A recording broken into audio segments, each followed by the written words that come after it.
자, 첫 번째 예배 잘 드리기입니다. 자, 먼저 읽기 왼쪽 위에 부분에 자, 박스 안에 있는 거 같이 한번 읽어보도록 합니다. 다 같이 시작. 떠올리는 것은 주일날 교회에서 주악에 맞추어 묵상 기도 드림으로 예배를 시작하겠습니다로 시작해서 주기도문으로 모든 예배를 마치겠습니다로 이어지는 찬송, 기도, 설교, 헌금 등의 일련의 순서들입니다. 하지만 이것은 예배를 돕기 위해 시대마다 다르게 생겨난 하나의 형식이지 그것 자체가 예배는 아닙니다. 자, 우리가 일반적으로 보고 있는 눈에 보이는 형식 자체를 예배다라고 생각할 수 있다는 거예요. 하지만 이제 형식은 형식이에요. 예배를 돕기 위한 어떤 그런 도구일 뿐이지 그것 자체가 예배다라고 생각하면 안 된다라고 하는 것입니다. 자, 그래서 다 밑에 더 읽어볼게요. 시작. 예배라는 단어의 원뜻은 형식면보다는 생동적인 관계에 대해 말하는 용어입니다. 자, 여기서 관계라고 하는 부분에 동그라미를 치시면 됩니다. 생동적인 관계. 다시 말하면 예배는 가장 중요한 게 관계라는 거예요. 관계. 자, 구약에서 시작. 구약에서 예배라고 가장 많이 번역된 단어는 엎드려 종으로 봉사한다라는 의미입니다. 자, 엎드려 종으로서 봉사한다. 그래서 예배를 영어로 뭐라고 얘기하느냐? 서비스라고 얘기합니다. 서비스. 섬긴다라는 뜻이죠. 근데 이게 중요한 게 뭐냐면 누가 누구를 섬기는 거예요? 우리가 하나님을 섬기는 거예요. 우리가 하나님을 섬긴다. 그래서 서비스라는 그런 영어 단어도 표현을 하게 됩니다. 자, 그 이제 구약이에요. 구약에 대한 예배의 의미고요. 자, 신약의 시작. 신약에서 예배라고 번역된 단어는 주로 사랑으로 입맞춤한다라는 의미입니다. 자, 입맞춤에다 동그라미를 치시면 돼요. 자, 구약은 섬긴다, 서비스라고 한다라고 한다면 입맞춤은 뭐 같아요? 입맞춤. 사랑하는 관계 안에서 일어나는 그런 일이죠. 그래서 입맞춤. 자, 그래서 그러므로 시작. 그러므로 짧은 드렸을지라도 진심으로 하나님을 만나고 입맞춤했다면 그것은 참된 예배가 될 수 있지만 아무리 엄숙하고 장엄한 분위기 속에서 예배를 드렸다 할지라도 자기 마음 속에 하나님을 경외하고 사랑하는 마음이 없었다면 전혀 예배를 드리지 않은 것이 되는 것입니다. 자, 무슨 얘기인지 아시겠죠? 아무리 잘 짜여진 형식 안에서 무엇인가를 했다라고 할지라도 그 안에서 하나님과의 관계 안에서 섬김과 입맞춤이 없는 그것이었다라고 한다면 예배를 드린 거예요? 안 드린 거예요? 안 드린 거라는 거죠. 근데 어떻게 보면 이런 이제 근사한 형식이나 이런 것이 없다라고 할지라도 어느 때든지 어느 장소에든지 하나님과의 만남 안에서 섬김과 입맞춤이 있었다라고 한다면 그것이 곧 예배가 될 수 있다라고 하는 것입니다. 그래서 예배에 대한 기본적인 개념에 대해서 잠깐 설명을 한 거예요. 자, 밑에서부터 우리 좀 살펴볼 텐데 1번 예배의 중요성입니다. 예배가 왜 중요하냐? 자, 그래서 다윗은 자기 평생의 가장 큰 소원이 하나님을 예배하는 것이라고 말하고 있습니다. 그러니까 하나님을 정말로 이제 친밀하게 예배한 사람 하면 다윗을 우리가 떠올릴 수가 있어요. 그래서 시편을 보면 하나님을 어떻게 예배했느냐라고 하는 부분들이 아주 자세하게 나와 있죠. 자, 그래서 시편 27편 4절 말씀 같이 한번 읽어봅니다. 다 같이 시작. 내가 여호와께 바라는 한 가지 일 그것을 구하리니 곧 내가 내 평생에 여호와의 집에 살면서 여호와의 아름다움을 바라보며 그의 성전에서 사모하는 그것이라. 자, 다윗이 내가 여호와께 바라는 한 가지 일 그것을 구하리니 다윗에게 소원이 하나 있다라고 하는 거예요. 근데 소원이 많은 것이 아니라 그냥 한 가지라는 거예요. 내가 하나님께 기도하는 제목 딱 한 가지밖에 없다라고 하는 그런 내용이죠. 근데 그 소원이 무엇이냐? 내가 내 평생에 여호와의 집에 살면서 여호와의 아름다움을 바라보며 그의 성전에서 사모하는 그것이니라. 그러니까 성전 안에서 살고 싶다는 거예요. 성전 안에서. 그래서 어떻게 보면 하나님을 항상 바라보면서 하나님을 항상 만나면서 그렇게 살아가는 거, 그게 내 평생 유일한 소원입니다 라고 지금 고백하는 내용이죠. 그래서 어떻게 보면 27장 4절 말씀을 보면 제가 여기 살고 있거든요. 제가 2층에 살고 있거든요. 그래서 딱 우리 제 모습 같다라는 생각이 좀 들어집니다. 그래서 참 감사한 것 같더라고요. 이걸 읽으면서. 그러니까 때가 되면 가끔 갔다가 들리는 그게 성전이 아니라 어떤 곳이에요? 성전이 그냥 계속 집에 가고 싶지 않을 정도로 계속 머물러 있고 싶은 장소가 바로 성전이다라고 하는 것이죠. 그래서 그 안에서의 하나님과의 만남을 그렇게 사모하는 그런 모습들. 그래서 밑에 보면 다윗에게는 예배가 왜 이렇게 중요한 소원이 되었을까요? 자, 그 이유는 같이 한번 읽어볼게요. 다 같이 시작. 예배는 하나님과의 만남이요 교제이기 때문입니다. 누구나 사랑하고 존경하는 사람을 더 자주 만나고 싶고 더 자세히 알기 원하며 더 좋은 것으로 선물하고 싶어 합니다. 마찬가지로 하나님을 사랑하는 신자는 하나님과의 만남인 이 예배를 사모할 수밖에 없는 것입니다. 예배에 대한 중요한 의미를 깊이 있게 좀 깨닫기 위해서는 우리가 젊었을 때 연애할 때를 좀 생각하시면 좋을 것 같아요. 사랑하는 그녀와 사랑하는 남자는 뭐라 그러죠? 그자가 아니라 뭐죠? 자기예요. 그러니까 서로 자기와 서로 애인들끼리 얼마나 함께 있기를 원했느냐라고 하는 거. 그래서 누가 그런 얘기를 하더라고요. 왜 결혼했느냐라고 하니까 이 저녁 때만 되면 헤어져야 된다는 거예요. 그래가지고 저녁 때가 돼도 우리 헤어지지 말도록 하기 위해서 그냥 결혼을 했다, 그런 얘기도 있더라고요. 그래서 우리가 연애할 때 내 애인, 내가 사랑하던 그 사람을 내가 얼마나 사모했었고 얼마나 함께하고 싶었는지, 그것을 우리가 좀 기억한다라고 한다면 좀 예배에 대한 하나님과의 만남, 교제에 대해서 조금 더 깊이 있게 이해할 수 있을 것 같습니다. 그래서 다윗은 하나님을 너무 사랑한 거예요. 그래서 떠나고 싶지 않은 거예요. 헤어지고 싶지 않은 거예요. 그 집에 계속 머물러 있고 싶어하는 그런 갈망, 그런 사모함이 있었다라고 하는 것입니다. 자, 그래서 이런 게 바로 예배인데, 자, 예배를 드릴 때에 이제 바른 자세가 있다라고 하는 것인데요. 자, 2번을 보면 바른 예배의 자세입니다. 참 예배를 드리기 위해서 우리가 갖추어야 할 자세는 무엇입니까? 라고 나와 있는데, 첫 번째가 무엇이냐? 자, 첫 번째를 알아맞혀 볼게요. 조금 내려가면서 퀴즈처럼 좀 알아맞혀 보도록 하겠습니다. 자, 시편 95편 6절 말씀 같이 한번 읽어볼게요. 시작. 오라 우리가 굽혀 경배하며 우리를 지으신 여호와 앞에 무릎을 꿇자. 자, 첫 번째 올바른 태도는 하나님께 나아갈 때 뭘 해요? 우리가 굽혀서 경배한다. 허리를 숙이는 거예요. 높은 사람 앞에 나아갈 때의 그런 아랫사람으로서의 기본적인 모습이죠. 허리를 굽힌다라고 하는 거. 그리고 여호와 앞에서 무릎을 꿇자라고, 하나님 앞에서 무릎을 꿇는 모습을 봅니다.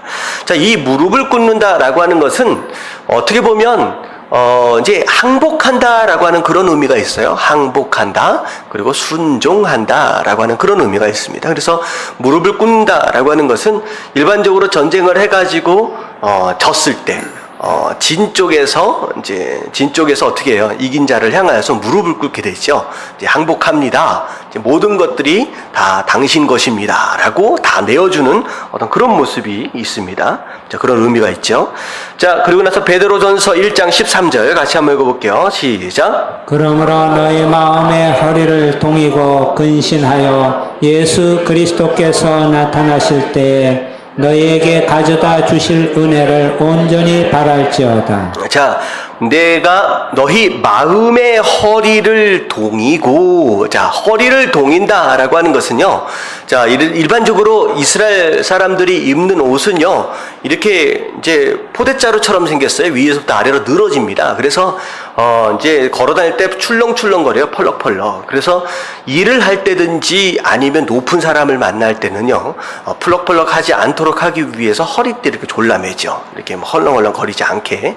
그래서 마음의 허리를 동여맨다라고 하는 것은 높은 사람에게 나아갈 때 이렇게 이제 거치장스럽지 않게끔 딱 이제 정결하게, 간결하게 이렇게 온 매움새를 이제 돌이켜 본다라고 하는 그런 의미죠. 그래서 허리를 동이고 근신하여 예수 그리스도께서 나타나실 때에 너희에게 가져다 주실 은혜를 온전히 바랄지어다. 자, 여기까지 좀 읽어보면, 자, 1번이 답이 뭘 것 같아요? 겸손함. 네, 겸손함입니다. 겸손함. 자, 하나님께 나아갈 때는 겸손함으로 나가는 거예요. 무릎 꿇는 마음으로. 우리의 허리를 동이는 그런 마음으로.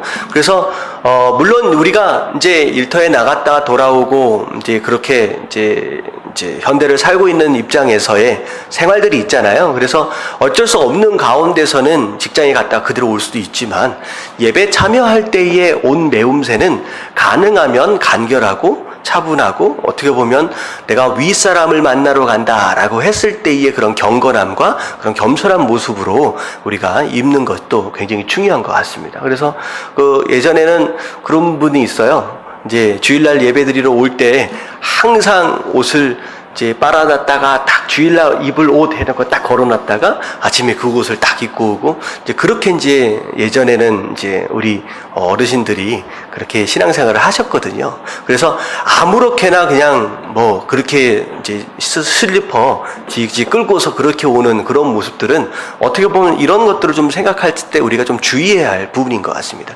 그렇다고 슬리퍼 신고 왔다 그래가지고 이 예배가 그렇게 오면 안 된다라고 또 지적하고 정죄해서는 또 안 돼요. 그런 분들이라고 할지라도 오면 좋죠. 와야 하는 거고요. 하지만 중요한 건 뭐냐면 우리가 믿음이 성장해 가면서 어떻게 드리는 예배가 더 거룩하고 더 아름다운 예배냐라고 하는 것에 있어서 좀 돌아볼 필요가 있다라고 하는 것입니다. 자, 그래서 밑에 한번 읽어볼게요. 예배의 자리에 시작. 예배의 자리에 나와도 마음의 무릎을 꿇지 않으면 결코 예배가 시작되지 않습니다. 하나님 앞에 선 사람은 겸손히 마음의 허리를 동이고 주실 은혜를 기대해야 합니다. 자, 그래서 옛날에는 우리가 예전에 예배 드렸을 때는 이 의자가 없었고 어떻게 했어요? 자, 다 방석을 깔고서 무릎을 꿇고 앉았잖아요. 그래서 그때는 예배를 딱 시작할 때 예배를 딱 시작하는 그런 선언이 딱 떨어지면 기본적으로 어떻게 했어요? 딱 양발을 개고 앉아 있다가라도 딱 올라가지고 무릎을 딱 꿇었었죠. 그래서 무릎을 안 꿇으면 어딘지 모르게 어색한 어떤 그런 분위기. 근데 어느덧 시간이 지나면서 의자가 들어왔었는데 방석에서 의자로 바뀔 때 되게 어색했었어요. 혹시 기억나세요? 방석에서 의자로 딱 바뀔 때 무릎을 안 꿇으니까 괜히 내가 뭘 안 하는 것 같기도 하고 뭐 되게 어색하더라고요. 근데 우리가 지금 비록 의자에 앉아있지만 앉아있는 이 모습 안에서도 뭘 어떻게 하라고요? 마음의 무릎을 꿇을 수 있어야 된다라고 하는 거예요. 마음의 무릎을. 그래가지고 전에는 제가 청년들 제가 사역을 할 때 이것들이 예배를 드리는데 다리를 딱 꺾어서 예배를 딱 드리는 거예요. 팔짱을 끼고. 그래가지고 한 번은 몇 번 혼낸 적이 있긴 있는데 그런 모습은 아니어야 된다는 거죠. 그래서 우리가 비록 육신적으로 무릎을 꿇지는 못할지언정 우리가 무릎이나 어떤 자세나 이런 것도 굉장히 중요한 것 같아요. 그래서 우리가 책상이 이렇게 앞에 있잖아요. 이게 이제 수요일 같은 경우에 강의를 위해서는 굉장히 이제 도움이 많이 됩니다. 근데 주일날 같은 경우에 우리가 예배를 드리고 찬양을 하고 이렇게 할 때 찬양하고 기도할 때 팔꿈치를 앞에다 대지 마세요. 이게 자세가 굉장히 중요합니다. 우리가 이제 지금 공부를 하니까 이렇게 메모를 하기 위해서 팔을 대긴 하지만 우리가 예배를 드릴 때 기도할 때 팔꿈치 대지 마세요. 그러면 우리가 자세를 어떻게 하느냐에 따라서 우리의 마음도 그렇게 되어져 갑니다. 그래서 심지어는 이렇게 하다가 옆에 이렇게 기웃다가 뭐 자기도 하고 막 그러더라고요. 그래서 우리 자세도 굉장히 중요하다라고 하는 거예요. 자, 2번. 자, 뭔지 한번 좀 살펴볼게요. 자, 하박국입니다. 자, 2장 20절 말씀 같이 한번 읽어볼게요. 시작. 오직 여호와는 그 성전에 계시니 온 땅은 그 앞에서 잠잠할지니라. 자, 오직 여호와는 그 성전에 계시니. 여러분들 하나님 여기 계시는지 믿으시는 분 아멘 하십시다. 아멘. 여기 계시잖아요. 그렇다라고 한다면 온 땅은 그 앞에서 뭐하라? 잠잠할지어다. 뭐하라는 거야? 조용하라는 거예요. 하나님 앞에서는 내 목소리를 내서는 안 된다는 거죠. 자, 여기서 이 얘기는 기도하지 말라, 찬양하라 라고 하는 것이 아니라 뭐에 주목하라는 거예요? 하나님이 뭐라고 말씀하시는지 주목할 줄 아는, 하나님 말씀에 주목하시는, 하나님의 임재하심에 주목하고 하나님 말씀하심에 주목하는 그런 모습이 굉장히 중요합니다. 자, 그래서 시편 62편 5절 말씀 더 읽어볼게요. 시작. 나의 영혼아 잠잠히 하나님만 바라라. 물은 나의 소망이 그로부터 나오는도다. 자, 나의 영혼아 잠잠히 하나님만 바라라, 주목하라 라고 하는 거예요. 하나님 말씀에 물은 나의 소망이 그에게로부터 오는도다. 모든 소망이 그로부터 오기 때문에 우리가 앞으로의 장래 내다봐야 할 모든 소망을 위해서는 하나님께만 집중하라 라고 하는 것이죠. 그래서 우리가 수요 예배 같은 경우는 이제 성경 공부 방식으로 하기 때문에 중간중간 궁금하면 이제 질문도 할 수 있고 하잖아요. 근데 금요 예배나 주일 예배 같은 경우에 질문하지 않습니다. 왜냐하면 뭐에 집중하는 거예요? 네, 말씀에 집중하는 거예요. 그러니까 모르는 것도 그것 자체도 하나님의 그냥 받아들이는 거예요. 그래서 예배 때 손을 들고 질문하지 않는 이유는 무엇이냐? 공부가 아니라 예배 때 질문하지 않는 이유는 뭐냐면 그 모든 것 안에 역사하시는, 심지어 내가 잘 알지 못하고 깨닫지 못하는 부분들까지도 하나님의 임재하심으로 받는 거예요. 그래서 그것에 집중할 줄 아는 것이 예배의 기본적인 모습이다. 그래서 이번에 뭐가 들어가면 좋을 것 같아요? 잠잠. 네, 잠잠함이라고 적었네요. 잠잠함. 자, 밑에 한번 읽어볼게요. 예배 시간은 시작. 예배 시간은 분주한 세상에 대한 생각을 지워버리고 하나님의 놀라우심에 집중하는 시간입니다. 하나님 앞에 나와서도 여전히 마음을 잠잠하게 만들지 못하면 예의가 아니요 하나님을 기대하지 않는 자세입니다. 자, 중요한 게 뭐냐면 하나님께 집중하기 위해서는 내 안에선 그 어디에서든 자꾸 일어나는 그 노이즈 있잖아요. 그 잡음들을 줄일 필요가 있다라고 하는 것이죠. 그래서 우리가 예배 시간에 참여하기 전에 어떤 일들이 있었든 상관이 없이 그 모든 근심과 걱정과 염려와 그 복잡한 생각들과 이런 모든 것들이 다 내려놓을 줄 알아야 돼. 다 내려놔질 줄 알아야 된다. 그래야 잠잠한 가운데 하나님의 음성에 집중할 수 있다라고 하는 것이죠. 그래서 두 번째가 잠잠함입니다. 자, 세 번째. 자, 레위기. 자, 22장 20절 말씀 같이 한번 읽어볼게요. 시작. 흠 있는 것은 무엇이나 너희가 드리지 말 것은 그것이 기쁘게 받으심이 되지 못할 것임이니라. 자, 이 부분은 하나님께 드려지는 제물에 대한 내용입니다. 근데 아무거나 가지고 나와서 하나님께 드릴 수 있는 것이 아니다라고 하는 거죠. 뭐가 없어야 돼요? 흠이 없는 거, 상처가 없는 거. 그래서 정말로 내가 가진 가장 소중한 것으로 하나님 앞에 드려야 하나님이 기뻐하신다라고 하는 것이죠. 그래서 3번에는 뭐가 들어가면 좋냐? 헌신함입니다. 헌신함. 그래서 하나님 앞에 드리는 것에 대한 내용이에요. 헌신함. 자, 예배는 같이 한번 읽어봅니다. 시작. 예배는 하나님으로부터 무언가를 받는 것이 아니라 하나님을 기쁘시게 하기 위해 우리의 가장 좋은 것을 희생시키는 것입니다. 그분에게 우리의 마음을 빼앗겨 그 위대함에 놀라고 그 아름다움에 반하고 그 영화로움에 매료되어 그분만을 의식하고 바라보는 거룩한 헌신입니다. 네, 이 마지막 문장은 누가 썼는지 아주 어떻게 근사하게 쓴 것 같아요. 그분에게 우리의 마음을 빼앗겼대요. 하나님께. 그러니까 그 위대함에 놀라고 그 아름다움에 반하고 그 영화로움에 매료되어 그분만을 의식하고 바라보는 거룩한 헌신입니다. 멋있지 않아요? 나중에 한번 써먹어 보세요.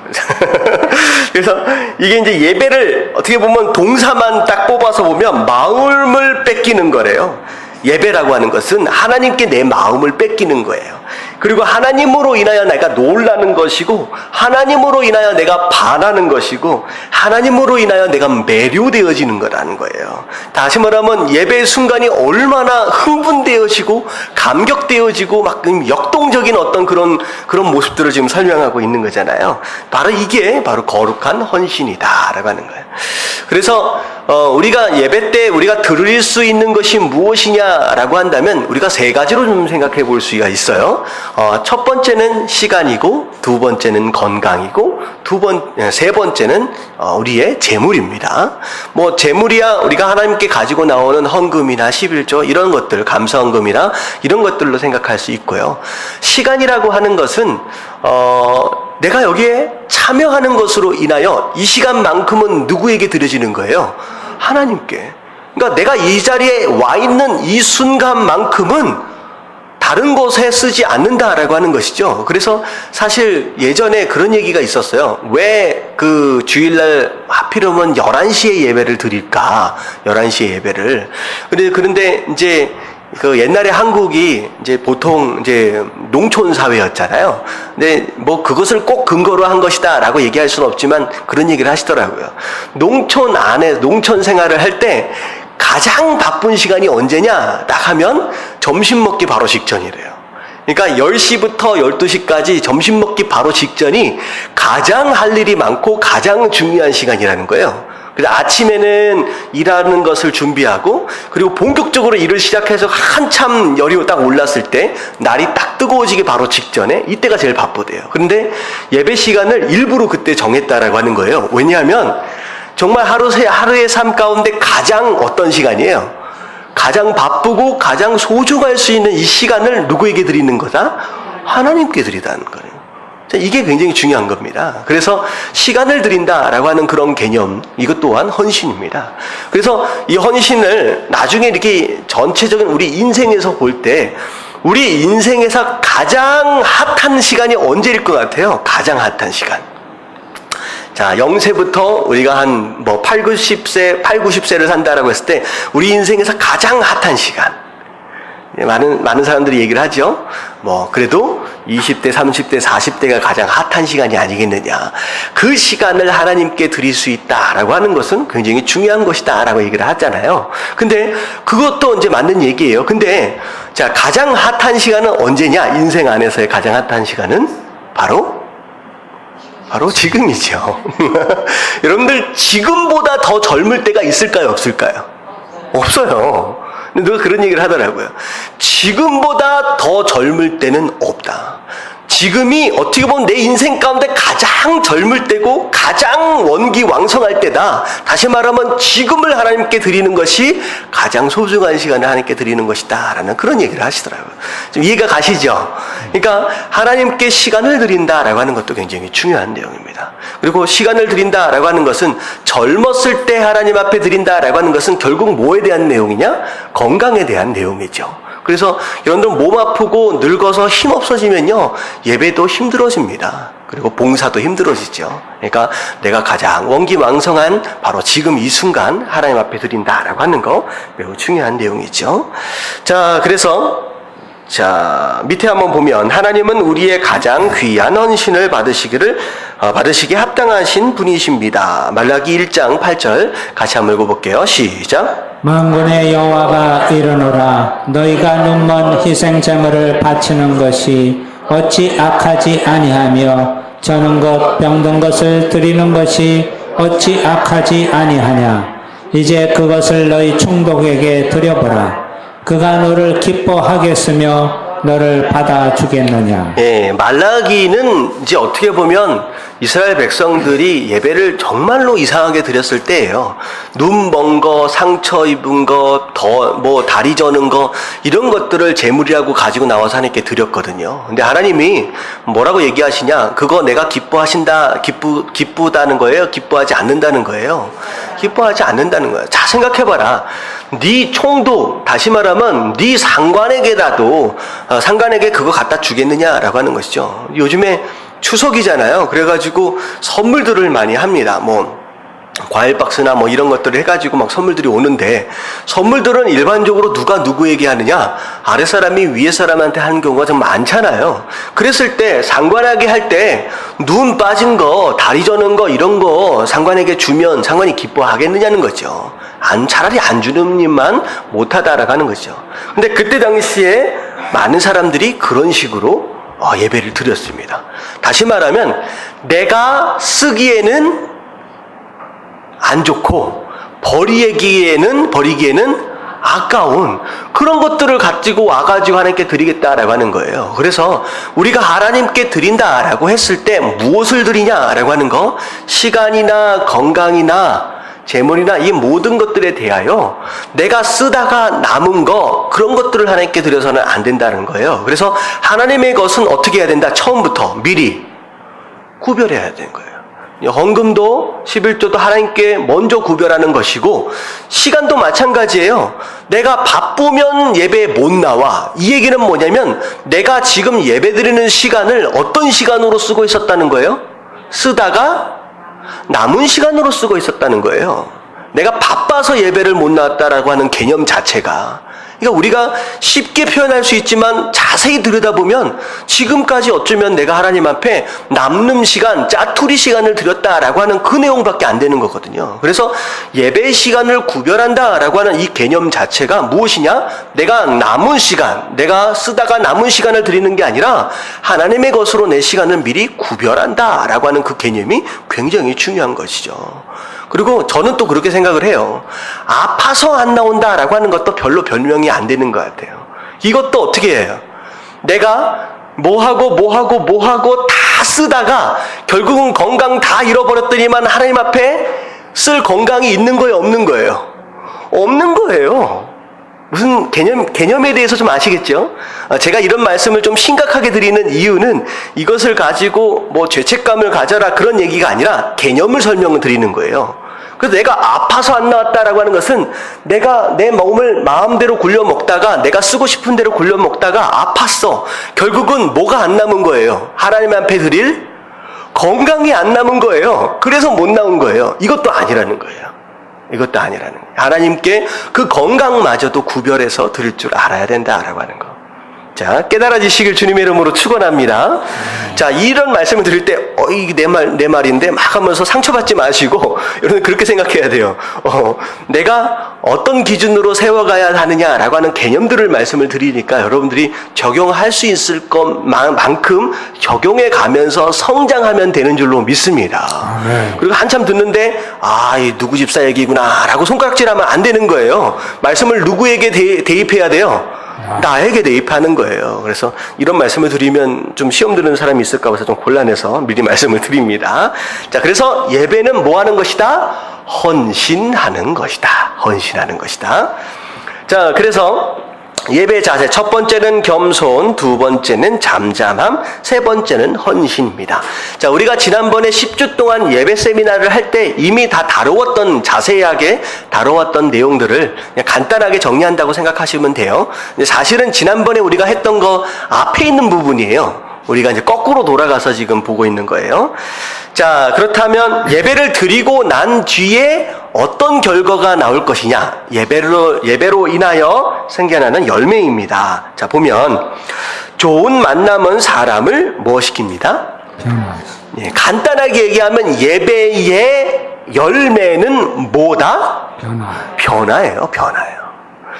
우리가 한 번의 예배를 드렸어요. 그러니까 다시 말하면 오늘 예배를 드렸잖아요. 그 수요 예배를 드렸다라고 한다면 이 예배를 떠날 때는 들어올 때와는 어떻게 돼야 돼요? 달라야 돼요. 변화되어져서 나가야 된다는 거예요. 변화되어져서.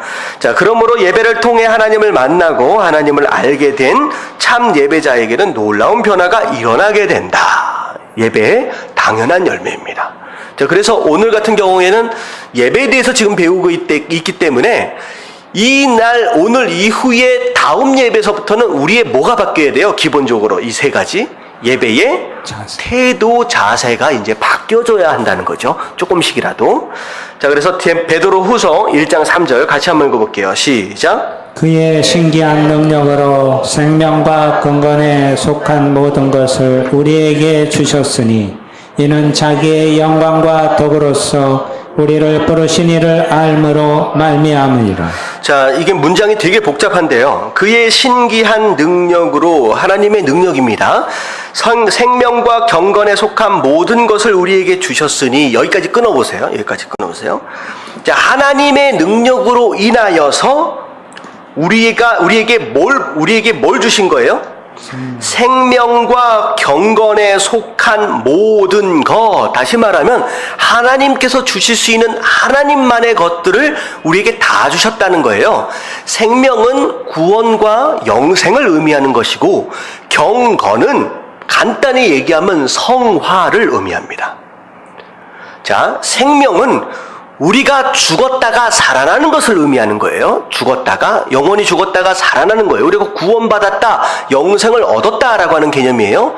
경건은 가들리예요. 하나님처럼이라는 거예요. 다시 말하면 우리가 하나님처럼 우리의 삶이 변화되어져 간다라고 하는 것은 한마디로 얘기하면 뭐라고요? 성화. 그리고 우리 교회 이름이죠. 예담이라는 뜻입니다. 예담이라는 뜻이에요. 그래서 결국은 우리가 하나님의 능력으로 말미암아 우리가 구원을 받게 되고, 구원받은 이후에 우리가 누굴 닮아간다? 예수님을, 하나님을 닮아가게 되는 것, 그 모든 것들을 우리에게 다 주셨다라는 거예요. 근데 무엇을 통해 주셨느냐? 이는 자기의 영광과 덕으로서 우리를 부르신 우리를 부르신 이가 누구예요? 하나님이죠. 하나님을 뭐함으로 말미암아? 알므로 말미암아. 우리가 하나님을 말씀을 통하여 여러 가지 경험들을 통하여 알아가게 되는 것으로 말미암아 우리가 구원을 받게 되고, 우리가 예수님과 하나님을 닮아가게 되어져 간다라고 하는 것이죠. 그래서 결국은 이 모든 과정이 가장 역동적으로 일어나는 순간이 언제냐라고 뽑는다라고 한다면 언제다? 바로 예배의 순간이다라는 거죠. 예배의 순간. 자, 그래서 옆에 한번 읽어보도록 합니다. 예배를 시작. 예배를 통해 생명이 근원 되시는 하나님을 만나게 된 자는 놀라운 생명력이 솟아나는 것을 느끼게 된다. 또 시작. 또 거룩하신 하나님을 만남으로 죄와 연약의 한계 상황을 초월한 성결의 능력을 체험하게 됩니다. 자, 그래서 위에 있는 문장은 구원을 받는다라고 하는 거죠. 생명력을 얻는다. 자, 두 번째 문장은 우리가 성결의 능력을 닮아갈 수 있게 된다는 거예요. 성화되어진다.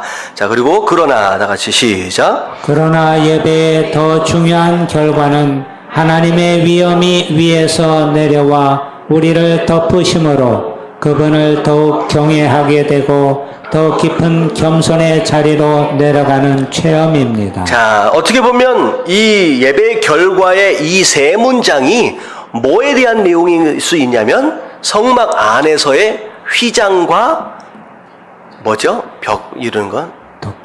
아니요. 널판과 덮개, 이 세 가지를 의미한 것일 수 있어요. 그래서 휘장에 관련된 것이 곧 무엇이냐? 첫 번째, 생명력을 얻는다라고 하는 거, 휘장. 그리고 서로 연합되어져서 아름답게 교회를 세워간다라고 하는 것이 바로 성화. 그래서 두 번째 문장에 해당되는 것이고, 이 모든 것들을 뭐가 덮어야 돼요? 하나님의 은혜가 덮어야 한다라고 하는 그 내용이 바로 덮개에 대한 내용입니다. 그래서 이 세 가지를 우리가 성막 안에서 우리가 배운 내용들을 좀 적용해서 설명할 수 있을 것 같아요. 자, 그래서 결국은 예배를 통하여 우리는 뭘 경험한다? 변화를 경험한다. 변화. 자, 네 번째, 4번입니다. 자, 뭐의 중요성이냐? 공예배입니다. 공예배. 자, 이 얘기를 하는 이유는 어떻게 보면 형식이나 이런 것들보다도 하나님과의 만남과 교제와 헌신이 중요하다라고 하는 쪽으로 집중하면, 그럼 나 혼자도 그냥 예배 드리면 되겠네 라고도 이제 빠질 수 있어요. 근데 이제 공예배, 함께 모여서 예배를 드리는 것도 중요하다라고 얘기를 합니다. 자, 한번 밑에 읽어볼게요. 예배는 시작. 예배는 인간의 가장 큰 특권이며 모든 축복의 근원입니다. 그러므로 우리는 예배에 더욱 힘써야 합니다. 특히 성도가 함께 모여 드리는 공예배는 더욱 중요합니다. 그 이유는 성도가 함께 모인 곳에서는 하나님의 임재를 훨씬 잘 느낄 수 있고 서로를 격려하는 교제가 힘있게 이루어질 수 있기 때문입니다. 네, 그래서 히브리서 10장 24절부터 25절까지 한번 읽어볼게요. 시작. 서로 돌아보아 사랑과 선행을 격려하며 모이기를 패하는 어떤 사람들의 습관과 같이 하지 말고 오직 권하여 그날이 가까움을 볼수록 더욱 그리하자. 자, 함께 모여서 사랑과 선행을 격려해라. 그리고 뭐 하기를 힘써야 되느냐? 이게 반대로 설명을 하고 있어요. 모이기를 패하는 어떤 사람들의 습관과 같이 하지 말고, 자꾸 모이면 시간도 들고 힘도 들고 뭐 복잡하잖아. 그러니까 뭘 그렇게 자리 자꾸 모여 쌓냐. 근데 이제 사실 히브리서가 쓰여질 때의 배경을 알면 조금 더 이해할 수 있어요. 오늘날에는 우리가 모였다라고 하는 것 자체가 사실 부담스럽지 않아요. 그렇게 부담스럽지 않습니다. 근데 이때 당시에는 모이면 어떻게 돼요? 모이면 잡혀가요. 그때 당시에는 어떤 때였느냐? 로마로부터 기독교인들이 단합을 받을 때였어요. 단합을 받을 때. 그러니까 어떻게 돼요? 가능하면 모여있으면 금방 티가 나니까 걸리는 거죠. 쟤네들 기독교인인가 보다, 또 모여서 예배드리나 보다, 바로 잡혀갑니다. 그렇기 때문에 그때 당시에 모인다라고 하는 것 자체는 굉장히 부담이에요. 잘못 모이면 큰일 나거든요. 잡혀가잖아요. 그러니까 어렵다, 위험하다, 뭐 이런 것으로 인하여서 자, 우리 가능하면 모이지 말자라고 하는 사람들이 있을 수 있다는 거죠. 근데 그런 사람들처럼 하지 말고 위험하다라고 할지라도, 목숨을 건다라고 할지라도 뭐 하기를 힘써라? 모이기를 힘써라는 거예요. 죽는다라고 할지라도 모이기를 힘쓰라는 거죠. 그러니까 목숨을 걸고 모일 때이기 때문에 이것에 대한 중요성이 얼마나 한가를 좀 더 설명해 줄 수 있는 것 같습니다. 그래서 모여라, 위험하더라도 모여라라고 말씀하고 계시죠. 자, 그래서 이따가 우리가 같이 모여서 좀 나눌 때에 자, 밑에 있는 내용들을 좀 보면 좋을 것 같아요. 헌금과 대표 기도의 바른 준비. 우리가 헌금을 낸다라고 했을 때 어떻게 헌금을 준비하는 게 바른 것이냐라고 하는 것들을 좀 서로 의견을 좀 나누면 좋을 것 같아요. 그리고 앞으로 예배를 잘 드리기 위해서 내가 어떤 것들을 결심했는지 이런 것들을 좀 나누면 좋을 것 같습니다. 자, 그리고 자, 밑에 넘어가서 유일한 방법 한번 같이 한번 읽어볼게요. 한 번은 시작.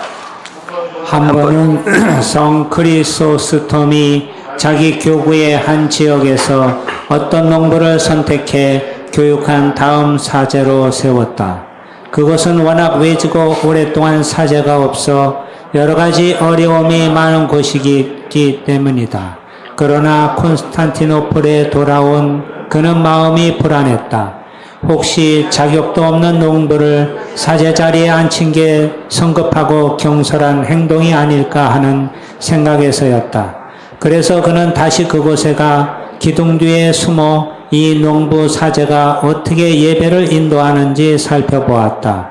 그러는 동안 그의 눈에서는 눈물이 흘러나왔다. 그는 그토록 간절한 기도를 드리는 사제를 지금까지 본 적이 없었다. 또한 짧은 설교를 하는 동안 그의 얼굴은 열정적으로 빛났고 그의 한마디 한마디는 신도들의 마음을 사로잡고 있었다. 예배가 끝나자 크리소스톰은 제단 앞으로 나아가 농부 사제에게 축복해 달라고 무릎을 꿇었다. 농부 사제는 무릎 꿇고 있는 사람이 바로 위대한 크리소스톰임을 알고는 깜짝 놀라 이렇게 말했다. 주교님이 저를 축복해 주셔야 할 텐데 어찌 저에게 축복해 달라고 하십니까? 주교가 말했다. 나를 축복해 주오. 나는 당신처럼 그렇게 뜨거운 불과 사랑을 가슴에 안고 예배드리는 사람을 본 적이 없어. 그러나 그 무식한 농부는 이상하다는 표정으로 되물었다. 그렇다면 주교님, 다른 식으로 하나님께 예배 드릴 수도 있단 말씀인가요? 네, 무슨 얘기인지 아시겠어요? 뭐가 진짜 예배냐? 어떻게 보면 우리가 종교 생활이나 종교 의식에 익숙해 있다 보니까 그냥 그렇게도 예배를 드려왔다라고 하는 거죠. 근데 이 농부 입장에서 본다면 이렇게 예배 드리지 않고 예배를 하고 할 수 있느냐? 또 다른 방법으로 예배를 드릴 수 있느냐라고 하는 이 질문에 어떻게 보면 위대한이라고 얘기를 하고 있는 이 사람, 이분이 또 이렇게 느낄 수 있는 내용들이 있었던 것 같습니다. 그래서 어떻게 주님을 뜨거운 가슴 없이 예배할 수 있단 말인가? 진정한 사랑 없이 어떻게 하나님을 섬길 수 있단 말이냐라고 하는 거. 우리가 조금 스스로 좀 해볼 수 있는 질문일 것 같아요.